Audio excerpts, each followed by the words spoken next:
السلام عليكم، اش اخباركم؟ نتمنى تكونوا باحسن الاحوال. اليوم غادي نقدم لكم وصفه كريب الشوفان. كيجي لذيذ بزاف وسهل في التحضير، ما كياخذش وقت طويل ومكونات بسيطه. فنمروا باش نشوفوا المقادير ديالو وطريقه التحضير. بسم الله على بركه الله. هنا كناخذوا شي اناء فين غادي نخلطوا.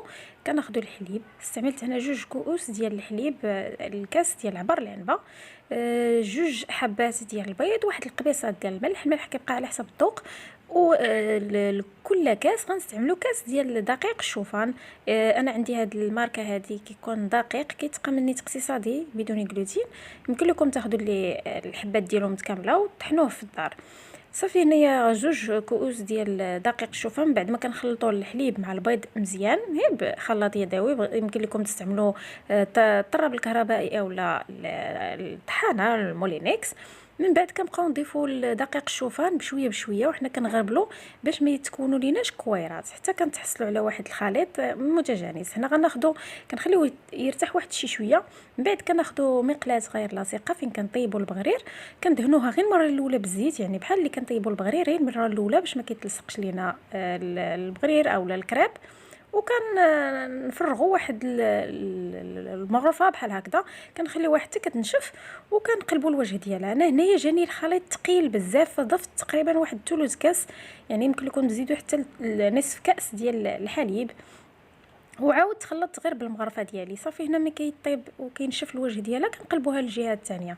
يعني دابا انا استعملت 2 كؤوس ونصف ديال الحليب مع 2 كؤوس ديال دقيق الشوفان و2 حبات بيض. صافي الخليط ها هنا ولا ليا مزيان، يعني بان ليا ثقيل بزاف في الاول، يعني ما كنت كنفرغو ما كيتوزعش ليا بسهوله. داكشي علاش ضفت داك ثلث كاس، يعني يمكن لكم قلت تضيفوا حتى نصف كاس اخر. صافي ملي كينشف الوجه ديالها كنقلبوها بحال هكذا حتى كطيب. غادي نستمروا بحال هكذا حتى نكملوا الكميه ديال الخليط اللي عندنا كامله.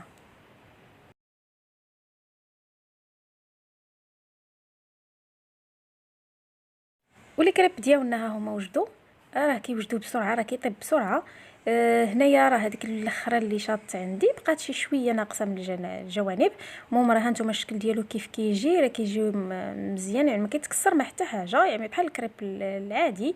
الطريقه ديال التناول يمكن لكم تناولوه اما ملح او حلو على حسب كيف بغيتو. انا هنايا وجدت الفطور غنديرو مع البيض شويه ديال الجبن وشويه ديال الملح من الفوق والكمون، يعني كيعجبني مع البيض مسلوق.